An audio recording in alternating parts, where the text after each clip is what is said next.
Hi అండి, welcome to Vijaya's Dasari. రాగి సంకటి కోడి కూర పులుసు అసలు మామూలు కాంబినేషన్ కాదు. ఈ టేస్టీ కాంబినేషన్ని ఒక చిన్న టిప్పుతో ఇంకా టేస్టీగా ఎలా తయారు చేసుకోవాలో ఒకసారి చూద్దాం. ముందుగా రాగి సంకటి కోసం ఒక మందంపాటి గిన్నె కానీ ఇట్లా కుక్కర్ కానీ తీసుకోవాలి.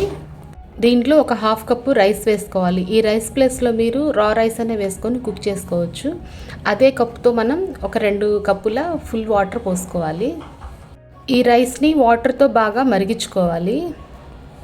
మీరు ఎక్కడా కూడా స్కిప్ చేయకుండా చివరి వరకు చూడండి, ఎందుకంటే ఒక చిన్న టిప్తో అసలు వెన్నపూస లాంటి ఈ రాగి సంకటి ఎలా తయారు చేసుకోవాలో చూడొచ్చు.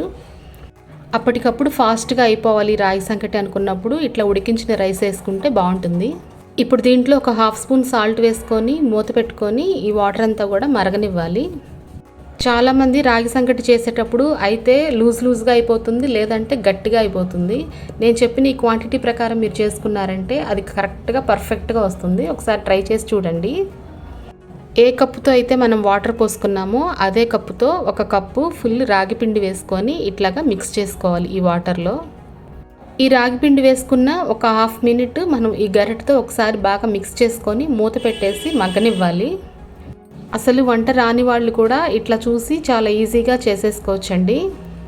అసలు ఈ రాగి సంకటి తెడ్డని చెక్కది ఉంటుంది, దాంతో ఇట్లాగా మిక్స్ చేసుకుంటూ ఉంటే అసలు అది ఉండలు లేకుండా చాలా సాఫ్ట్గా వచ్చేది. ఇప్పుడు మనకు అలా వీలు లేదు కాబట్టి నేను ఒక చిన్న టిప్ చెప్తాను, దాంతో అసలు మీకు ఆ టెక్స్చరు ఆ టేస్ట్ వచ్చేలాగా ఉంటుంది. ఒకసారి చూడండి.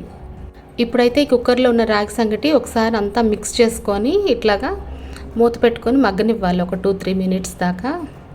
ఇప్పుడైతే ఈ రాగి సంకటి కంప్లీట్గా కుక్ అయిపోయింది. దీన్ని స్టవ్ మీద నుంచి దించుకొని దీంట్లో ఒక హాఫ్ స్పూన్ నెయ్యి వేసుకొని, నేను ఇందాక చెప్పాను కదండి ఒక మంచి టిప్ చెప్తానని, అందరి ఇళ్లలో ఈ పప్పు గుత్తి ఉంటుంది కదా, దాంతో ఈ రాగి సంకటిని మెత్తగా మెదిపేసేసుకోండి. మీకు ఎక్కడా కూడా ఉండలు లేకుండా చాలా సాఫ్ట్గా చూడండి అట్లా చక్కగా వస్తుంది. ఇప్పుడైతే ఈ రాగి సంకటిని పక్కన పెట్టేసుకొని ఇప్పుడు చికెన్ సూప్ కోసం ఏమేం కావాలో చూద్దాం. దీనికోసం నేను ఒక 750 గ్రామ్స్ చికెన్ తీసుకున్నాను. 2 పెద్ద టమాటోలు, ఒక 3 పచ్చిమిర్చి, ఒక 2 పెద్ద ఉల్లిపాయలు ఇలా కట్ చేసుకొని మిక్సీ జార్లో వేసుకొని కచ్చా పిచ్చా గ్రైండ్ చేసుకొని పెట్టుకోవాలి.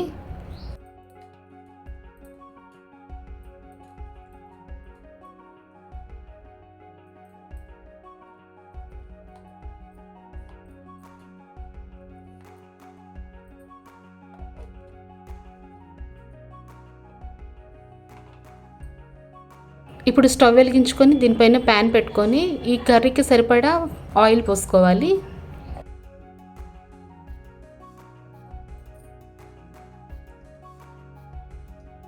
ఈ ఆయిల్ హీట్ ఎక్కిన తర్వాత మనం గ్రైండ్ చేసుకున్న ఉల్లిపాయలు పచ్చిమిర్చి కూడా దీంట్లో వేసుకొని ఫ్రై చేసుకోవాలి.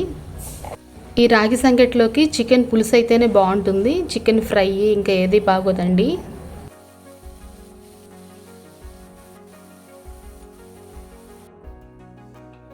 ఈ 2 టమాటోలు కూడా ఇట్లా మిక్సీలో గ్రైండ్ చేసుకొని పక్కన పెట్టుకోవాలి.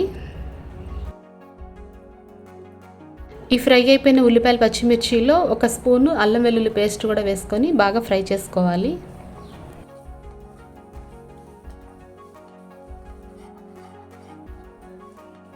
సేమ్ అదే స్పూన్ క్వాంటిటీతో గసగసాల పేస్ట్ కూడా వేసుకొని ఇంకొంచెం ఫ్రై చేసుకోవాలి.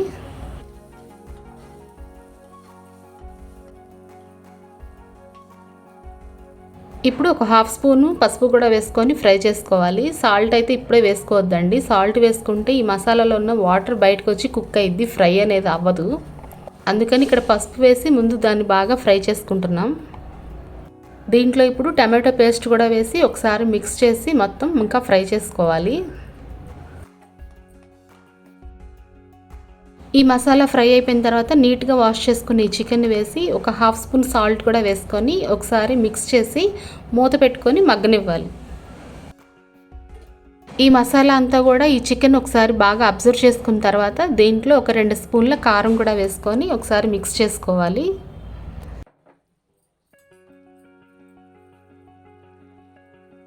టేస్ట్కి సరిపడా సాల్ట్ కూడా మిక్స్ చేసుకోవాలి. చాలామంది అసలు ఆయిల్ ఎక్కువ వేస్తేనే టేస్ట్ వస్తుందని అనుకుంటారు, అది చాలా అపోహ అండి. ఎందుకంటే మనం ఈ నాన్ వెజ్ చేసేటప్పుడు లైట్గానే ఆయిల్ వేసుకుంటే చివరిగా ఈ నాన్ వెజ్లో ఉన్న ఫ్యాట్ క్వాంటిటీతో ఆయిల్ అనేది అదే ఎక్కువ వచ్చేస్తుంది. అందుకని ముందుగానే మీరు ఆయిల్ అనేది అసలు ఎక్కువ వేసుకోవద్దు. ఇప్పుడు ఒక స్మాల్ స్పూన్ ఫుల్గా గరం మసాలా వేసుకొని ఇంకొంచెం మిక్స్ చేసుకోవాలి.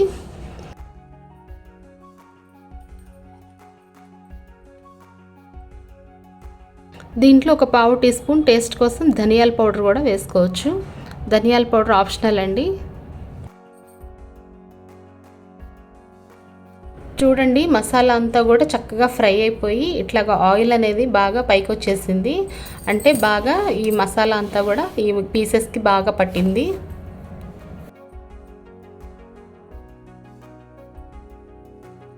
దీంట్లో ఇప్పుడు 2 పెద్ద గ్లాసుల దాకా నేను వాటర్ పోసుకుంటున్నాను. మనకి పులుసు ఎక్కువ కావాలి కాబట్టి.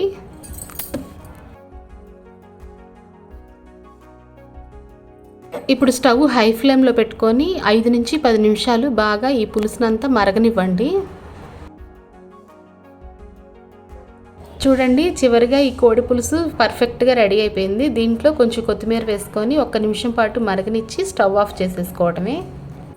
ఎంత మంచి స్మెల్ వస్తుందో అసలు ఈ కోడి పులుసు. ఇంకా వేడి వేడి రాగి సంకట్లో ఈ వేడి వేడి చికెన్ సూప్ వేసుకొని తింటే అసలు చాలా చాలా టేస్టీగా ఉంటుంది. ఇందాక రాగి సంకటి తయారు చేసుకొని పక్కన పెట్టుకున్నాం కదా, ఇప్పుడు అవి చూడండి ఎలాగా రౌండ్గా షేప్ బాల్స్లా చేసుకోవాలో. కొంచెం లోతు ఎక్కువగా ఉన్న ప్లేట్ కానీ గిన్నె కానీ తీసుకొని దాంట్లో 1 స్పూన్ నెయ్యి వేసుకొని మీకు కావాల్సిన సైజులో ఈ రాగి సంకటి వేసుకొని ఇట్లా బాల్స్ లాగా తయారు చేసుకోండి. చూడండి పర్ఫెక్ట్ క్వాంటిటీతో అసలు సాఫ్ట్గా వెన్నపూస లాంటి ఈ రాగి సంకటి చాలా చాలా టేస్టీగా ఉంటుంది. ఒకసారి మీరు కూడా ట్రై చేసి ఎలా వచ్చిందో మాకు కామెంట్ చేసి చెప్పండి. నేను ఎక్కడా కూడా స్కిప్ చేయకుండా మీకు వివరంగా అర్థమయ్యేలాగా చెప్పాను. మీకు ఏదైనా డౌట్ ఉంటే కనుక నాకు కామెంట్ చేసి అడగొచ్చు. ఈ రాగి పిండితో చేసిన ఏ రెసిపీ అయినా కూడా డైలీ మనం తీసుకున్నట్లయితే మనకి ఆరోగ్యానికి అసలు చాలా చాలా మంచిది. ఇంకా బోన్స్కి కానీ లేడీస్కి అయితే ఇంకా మంచిది. అందుకే రాగి పిండితో చేసిన ఏ రెసిపీ అయినా కూడా తినటానికైతే ట్రై చేయండి. ఈ వీడియో మీకు నచ్చినట్లయితే ప్లీజ్ లైక్ చేయండి, షేర్ చేయండి. ఇంకా సబ్స్క్రైబ్ చేసుకోకపోతే సబ్స్క్రైబ్ చేసుకోండి. Thank you for watching.